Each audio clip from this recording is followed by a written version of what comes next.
remember our series on good soils, we stressed the importance of a lot of different things, but most namely the pH of the soil, the nutrient level of the soil and the drainage, as well as adding compost as one of those things that will help out just about any garden in your landscape. So why not just do that when it comes to container gardening? Why not just take soil and throw it in a container? Well, with a container, with a pot, that simply doesn't work. So I'm going to tell you what does work. The biggest consideration when it comes to containers is drainage. Now, commonly I see overwatered planters. Usually that's because the soil mix is just too dense.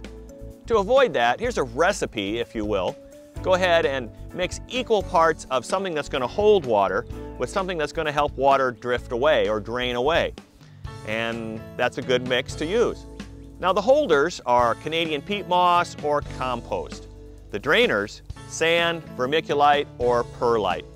Sometimes it's fun to do a little experimentation, and most gardeners tend to get a little bit towards the drainer side, but that's up to you as you move through the gardening season. Oh, and here's the last thought.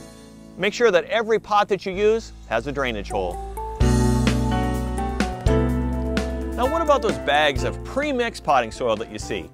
Well, some of them are pretty good, and others not so good, and it's kind of hard to know until you get it home what it's really like. Open up the bag and it looks like this. It's a little too fine, it's pretty homogeneous, not so good. What you're going to want to do is add some draining material like perlite or vermiculite to it, and that really brings it up to snuff. Now, if you're a person that's out on trips a lot, if you're a frequent flyer kind of person, well, you might want to think about adding a polyacrylamide gel to the mix. What that'll do for you is help you to lengthen out the time between waterings, and that also really works out well. All right.